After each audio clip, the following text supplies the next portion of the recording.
I married my forbidden love at 70. Have you ever wondered if true love gets a second chance? If the feelings you buried deep in your heart could resurface decades later? I'm asking because I need your honest opinion about my story. Did I make the right choice? Or was I simply trying to rewrite a past that should have stayed buried? Would you have done what I did if you were in my shoes? My name is Virginia Hayes, and at 70 years old, I did something that shocked my entire family and community. I married the man my parents had forbidden me to see when I was just 17. The man whose very name was banned from our household. The man I had spent 53 years trying to forget. They say time heals all wounds, but some loves leave scars that never truly fade. Some memories linger in the quiet corners of your mind, waiting for the right moment to step back into the light. My story begins in the small town of Millfield, Connecticut, in 1970, when the world was changing rapidly, but our little community remained stubbornly rooted in tradition and social expectations. I was the eldest daughter of Dr. William Hayes, the most respected physician in our county, and Evelyn Hayes, a woman whose family had helped found Millfield generations earlier. Our family name adorned the local hospital wing, the high school auditorium, and the main street of town. Being a Hayes meant something in Millfield. It meant you had a reputation to uphold, a legacy to protect, and a predetermined path to follow. And I was breaking every rule in that carefully constructed playbook by sneaking out to meet Daniel Mitchell. Daniel worked at his father's auto repair shop on the outskirts of town. The Mitchells had moved to Millfield when Daniel was 15, a family with no connections, no prestigious background, and worst of all, in my parents' eyes, no money. Daniel's father had been a mechanic in the army, and after his service ended, he'd scraped together enough to open his own shop. They lived in a small house near the railroad tracks, the wrong side of town, as my mother would say with a slight curl of her lip. I met Daniel during my junior year of high school. My father's car had broken down, and since he was in the middle of a busy day at his practice, he'd asked me to take it to Mitchell's auto shop. It was supposed to be a simple errand. Drop off the car, arrange for my father's secretary to pick me up, and go home. 20 minutes at most. Instead, it changed the entire course of my life. Daniel was the one who greeted me when I pulled into the shop. Tall and lean, with dark hair that fell across his forehead and the most startling green eyes I'd ever seen. He wiped his hands on a red shop rag as he approached, a warm smile spreading across his face. "Can I help you?" he asked, and something in his voice made my heart flutter in a way I'd never experienced before. "My father's car," I said, suddenly feeling uncharacteristically shy. "The engine is making a strange noise." Daniel nodded, all business now as he opened the hood and leaned in to inspect the engine. I watched him work, fascinated by his focus, by the sure movement of his hands as he pointed out what he believed was the problem. "Your timing belt is wearing out," he explained. "It's an easy fix, but you definitely caught it in time. Another week or two, and you'd have been looking at major engine damage." "How long will it take to repair?" I asked, already dreading the thought of leaving. "We can have it done by tomorrow afternoon," he said. "Does that work for you, Miss Hayes?" I supplied. "Virginia Hayes." Something shifted in his expression then. A subtle tightening around his eyes, a slight straightening of his posture. I would learn later that the Hayes name had already made an impression on the Mitchell family, and not a positive one. My father had been less than welcoming when they'd tried to join the local business association, suggesting that perhaps a more established auto shop might better serve the organization's needs. But in that moment, Daniel simply nodded professionally. "Miss Hayes, we'll take good care of your father's car." I called my father's secretary for a ride, but she was tied up with a patient emergency. "It'll be at least an hour, maybe more," she told me apologetically. When I hung up the payphone in the shop's small waiting area, Daniel approached with, 2 bottles of Coca-Cola. "Sounds like you're stuck here for a while," he said, offering me one of the bottles. "Waiting room's not much, but you're welcome to it." That hour changed everything. We talked, really talked, about books. He loved Steinbeck. I was passionate about Austen. Music. He played guitar. I reluctantly admitted to years of classical piano lessons. And our dreams for the future. He wanted to study engineering. I was considering journalism, despite my parents' insistence on a more suitable major for a young woman of my standing. By the time my ride arrived, I felt as though I'd known Daniel Mitchell my entire life. And I knew, with a certainty that both thrilled and terrified me, that I needed to see him again. Our relationship began cautiously. Accidental on purpose encounters at the town library, casual conversations when I'd spot him at the local diner, and finally, deliberate meetings at the old covered bridge outside of town, where we'd talk for hours about everything and nothing. I knew my parents would never approve. The social divide between our families was a chasm too wide to bridge in their eyes. But at 17, I believed love could conquer anything. Class differences, family expectations, the weight of the Hayes legacy. I believed Daniel and I could prove them all wrong. For 3 months, we kept our relationship secret. 3 months of stolen moments and whispered promises. 3 months of falling deeply, irrevocably in love, in the way that only the young can, with complete abandon and absolute certainty. Then came the night of the spring formal. I was supposed to attend with Bradley Thompson, the son of my father's colleague and my parents' idea of the perfect match. At the last minute, I feigned illness, a terrible migraine that left me unable to even consider attending the dance. My concerned parents checked on me, brought me tea and medication, and finally left for their own charity event, satisfied that I was settled comfortably in bed. 20 minutes later, I was climbing out my bedroom window, shimmying down the old oak tree beside the house, and running to meet Daniel at our bridge. He had prepared a surprise, a small picnic with sandwiches, fruit, and a portable record player he'd borrowed from his cousin. Under the stars, with the sound of water flowing beneath us, and Sam Cooke's voice singing softly about wonderful worlds, Daniel kissed me for the first time. "I think I'm falling in love with you, Virginia Hayes," he whispered against my hair as we swayed to the music. "I think I already have," I admitted, feeling braver and more alive than I ever had before. We lost track of time, wrapped in our private world of music and moonlight. It wasn't until the headlights swept across the bridge, illuminating us in their harsh glare, that reality came crashing back. My father's car. My father's furious face as he stepped out. Bradley Thompson's shocked expression from the passenger seat. "Virginia Elizabeth Hayes." My father's voice boomed across the still night. "Get in this car immediately." Daniel stepped forward. "Dr. Hayes, sir, I can explain." "You," my father cut him off with cold fury, "will stay away from my daughter. Forever. Or I will make certain your father's shop doesn't survive another month in this town." The drive home was silent. Terrible. My mother was waiting at the door, her face a mask of disappointment and anger. What followed was the worst night of my young life. Accusations, ultimatums, threats. My parents made it abundantly clear. Daniel Mitchell was forbidden. Our family did not associate with his kind. If I continued to see him, there would be severe consequences. Not just for me, but for Daniel and his family as well. "Your father has connections throughout this state, Virginia," my mother reminded me coldly. "One word from him, and that boy can forget about any future he thinks he might have. Is that what you want?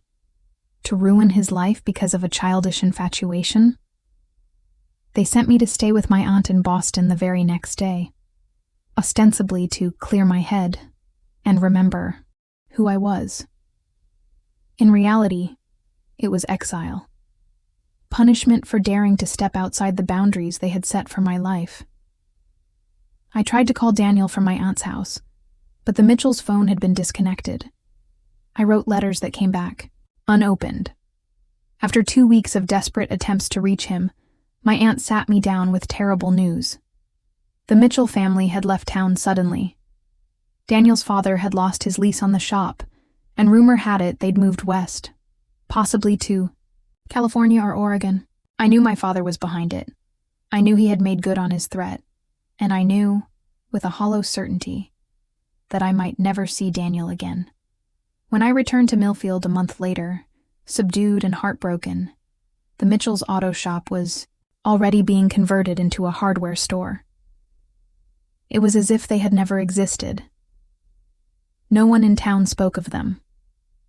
My questions were met with awkward silences or vague responses. Daniel Mitchell had been effectively erased from Millfield, and I was expected to erase him from my heart just as thoroughly. Life moved forward, as it must.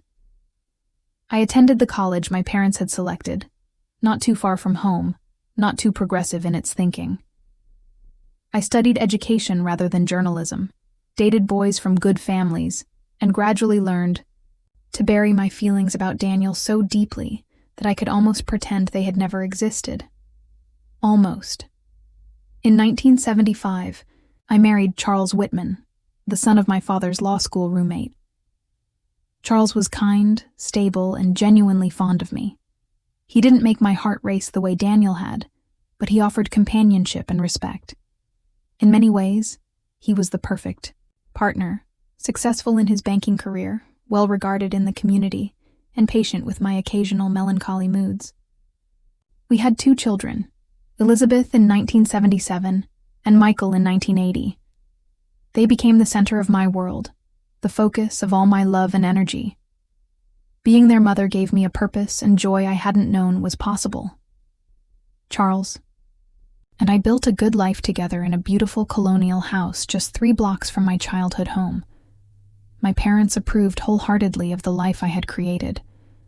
The Hayes legacy continued, unblemished. To all outward appearances, I was the perfect daughter, wife, and mother. But in the quiet moments, late at night when the house was still, or during solitary drives along the coast, Daniel's memory would surface unexpectedly. A song on the radio, a glimpse of someone with similar green eyes, the smell of motor, oil at a gas station. Small triggers that would momentarily transport me back to that covered bridge and what might have been. I never searched for him.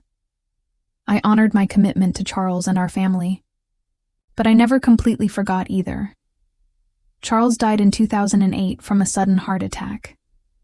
After 33 years of marriage, I found myself alone at 58, navigating widowhood while trying to support my adult children through their own grief. The next few years passed in a blur of adjustments and new routines. Elizabeth convinced me to sell the large family home and move into a comfortable townhouse closer to town. I joined community organizations, spent time with my grandchildren, and gradually built a satisfying life as a widow. Then came the day that changed everything. Again. It was April 2023. I was 69 years old, volunteering at the Millfield Historical Society's annual fundraiser. We were hosting an exhibition on the town's automotive history, featuring photographs and artifacts from the various car dealerships and repair shops that had operated in Millfield over the decades. I was arranging a display of vintage advertisements when I heard a voice behind me. "Excuse me, is this where I should drop off these photographs?" A voice I hadn't heard in 52 years but would have recognized anywhere. I turned slowly, my heart hammering against my ribs, and found myself looking into those same green eyes that had haunted my dreams for half a century. Daniel Mitchell stood before me, his dark hair now silver, his tall frame slightly stooped with age, but his smile, that smile, exactly as I remembered it. "Virginia?" he said, my name a question and a statement of wonder all at once. "Daniel," I managed to whisper, my hands gripping the edge of the display table for support. You're You're here." He nodded, seemingly as overwhelmed as I was. "I live in Hartford now. My daughter saw the call for submissions for this exhibition and thought I might have photographs from my father's old shop." He held up a manila envelope. "I didn't know. I never expected—" "Neither did I said, finding my voice at last. "It's been 52 years, he finished softly. I counted.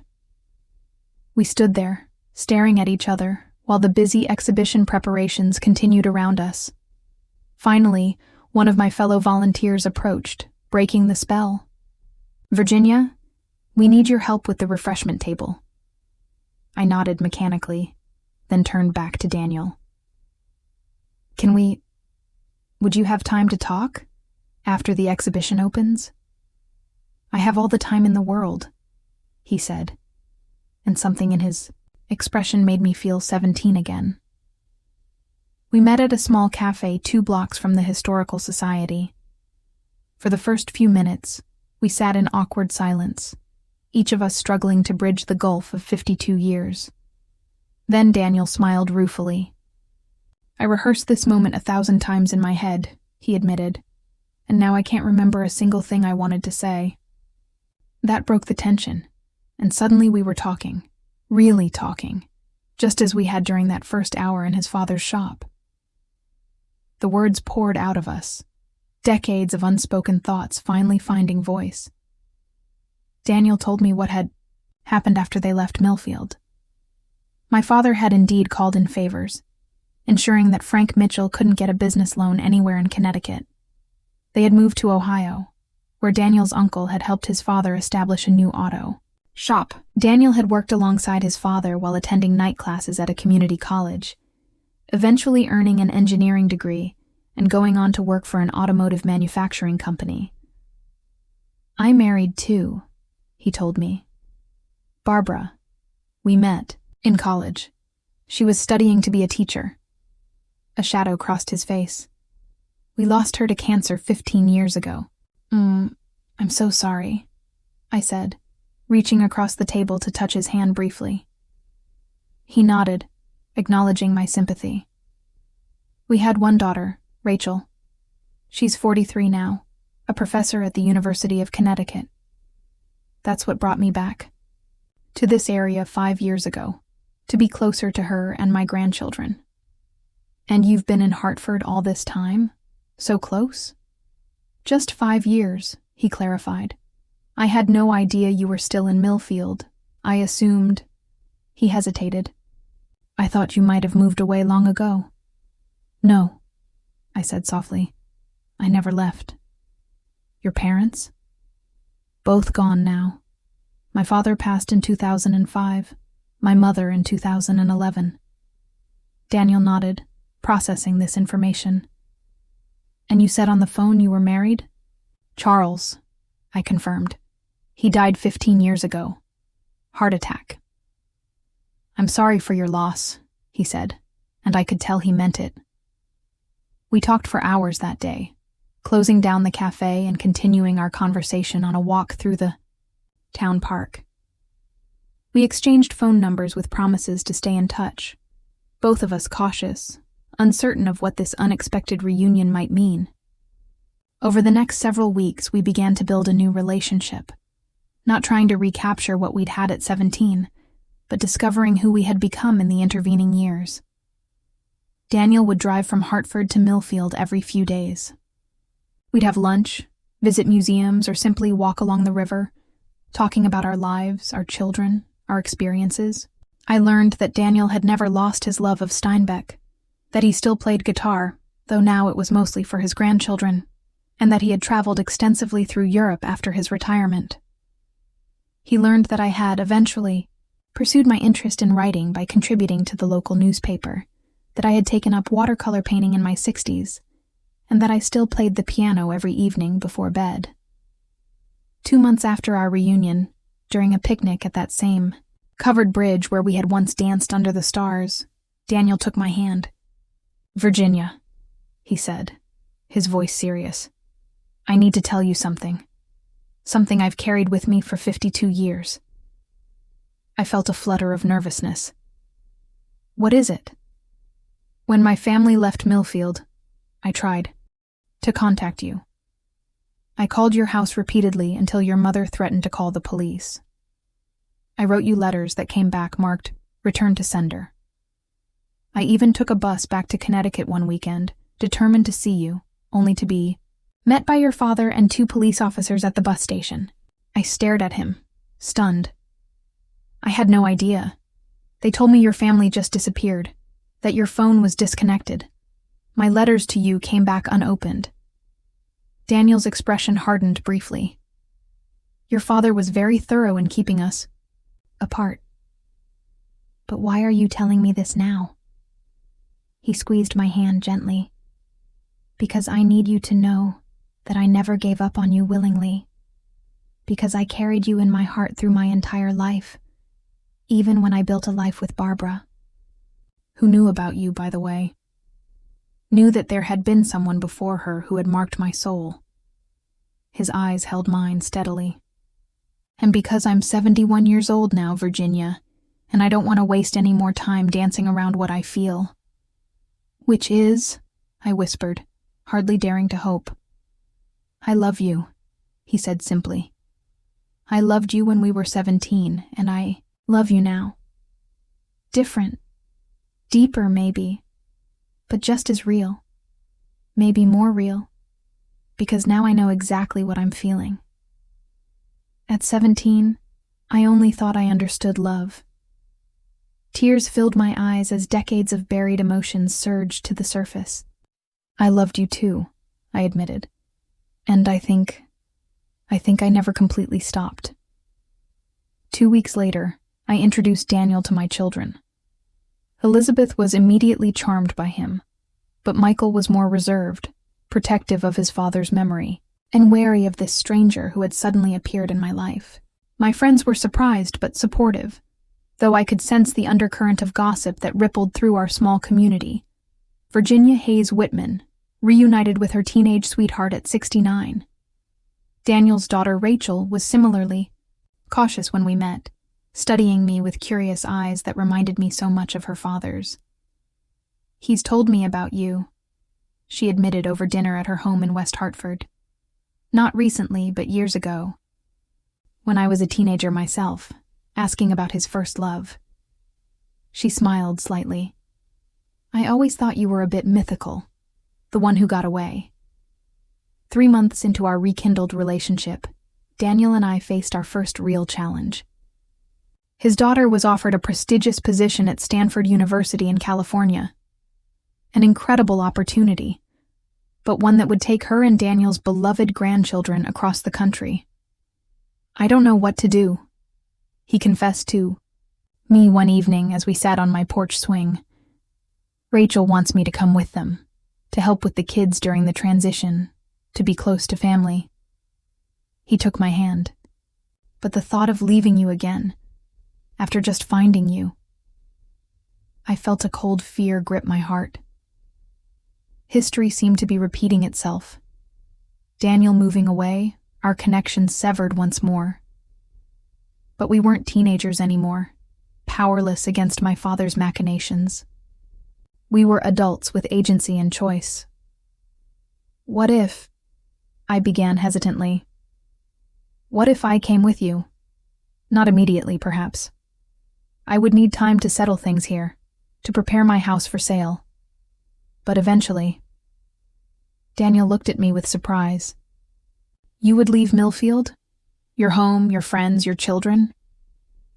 Elizabeth and Michael have their own lives now. We'd visit often, and they could come to California. I took a deep breath. And Millfield stopped being truly home a long time ago. It's familiar and comfortable, but it's also full of ghosts and compromises. Daniel was silent for a long moment, considering my words. I can't ask you to uproot your entire life for me, Virginia. You're not asking, I pointed out. I'm offering. There's a difference. That night, as I lay awake thinking about the possibility of such a dramatic life change at my age, I realized something profound. I had spent my entire life making safe choices following the path of least resistance. My rebellion at 17 had been swiftly crushed, and I had never truly challenged the boundaries again. I had built a good life, a comfortable life, but had I ever been brave enough to build an authentic one? The next morning, I called my children and asked them to come over for dinner that evening. It was time for an honest conversation about Daniel, about my past, and about the future I was considering. Elizabeth arrived first, bringing a bottle of wine and her characteristic warmth. Michael came later, his expression guarded as he spotted Daniel's car in my driveway. Over dinner, I told them everything. The full story of Daniel and me, my parents' intervention, the years of quiet regret beneath my outwardly content life with their father. I loved your father, I assured them, reaching for Michael's hand, as I saw the hurt in his eyes. Truly and genuinely loved him. What I had with Daniel was different, from a different time in my life. But it doesn't diminish what your father and I shared. And now you want to move to California with him? Michael asked, his voice tight with emotion. Just pick up and leave everything behind? I'm considering it, I admitted. Nothing is decided yet. Mom, you're 69 years old, he said, as if I needed reminding. Starting over across the country at your age is scary, I finished for him. Terrifying, actually, but also exhilarating. Elizabeth, always my more intuitive child, studied my face carefully. You really love him, don't you? Still, after all these years? I looked at Daniel, who had remained respectfully quiet throughout the conversation, allowing this to be between me and my children. I do, I said simply. And what about you?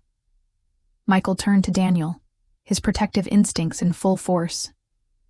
Do you love my mother enough to put her happiness above your own?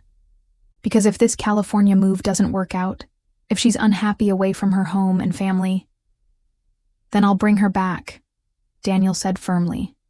Your mother's happiness is what matters most to me. It always has been. The conversation continued, late into the night. Difficult and emotional at times, but necessary. By the end, no firm decisions had been made, but understanding had been reached. My children knew I wasn't abandoning them, or erasing their father's memory.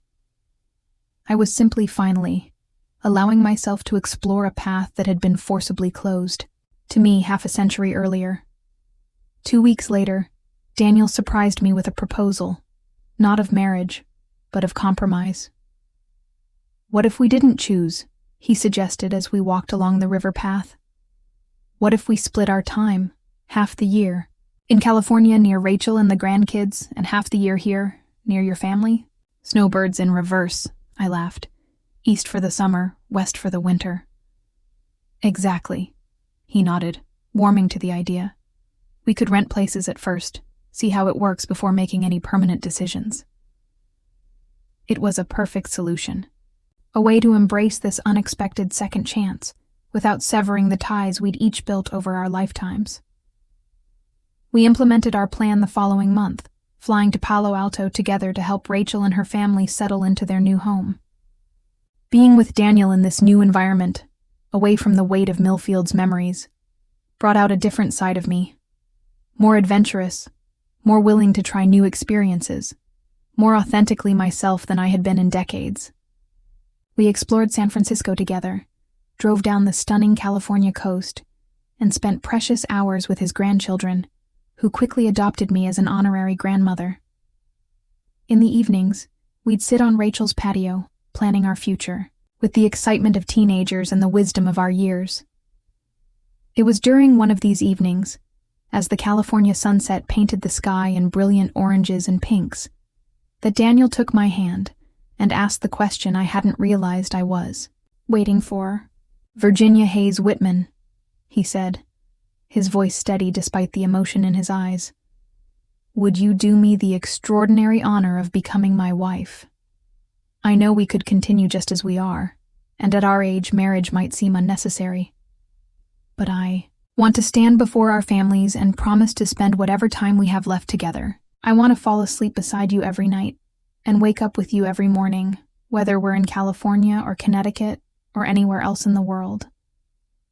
Tears filled my eyes as I nodded, too overcome to speak at first. "Yes," I finally managed. "Yes, I would love to be your wife, Daniel Mitchell." We were married.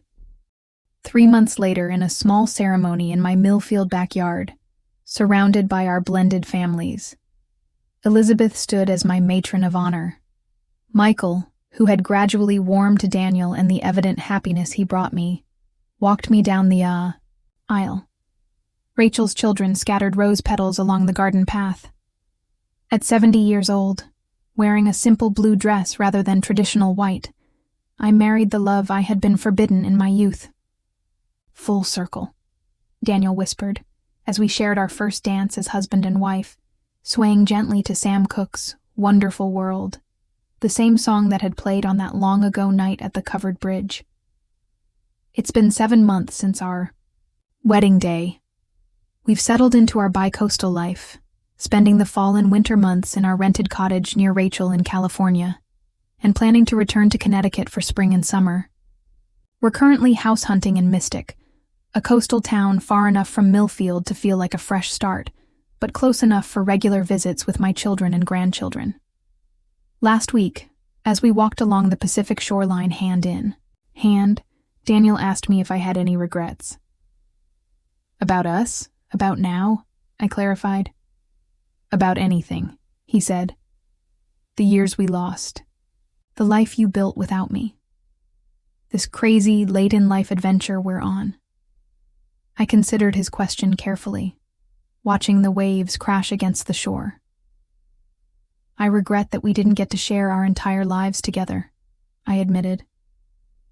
"I regret that my parents couldn't see beyond their own narrow vision of what my life should be. But I can't regret the children I had with Charles, or the experiences that shaped me into who I am today." I squeezed his hand. "And I definitely don't regret saying yes to you now, even at 70. Daniel smiled, lifting our joined hands to kiss my fingers. "We may have missed 50 years, but we have today, and tomorrow, and however many days after that we're lucky enough to get." "Not bad for a couple of rebellious teenagers from Millfield," I teased. So that's my story. A forbidden love, a half-century apart, and a second chance I never expected. Some of my oldest friends in Millfield think I've lost my mind, abandoning the respectable widowhood they expected me to maintain until the end of my days. Others call it romantic, like something from a movie. My son still struggles occasionally with seeing another man in his father's place, though he's trying his best to understand. And so I ask you, did I do the right thing? In marrying Daniel at 70, in choosing to begin again at an age when most people are settling into their established patterns, was I brave or foolish?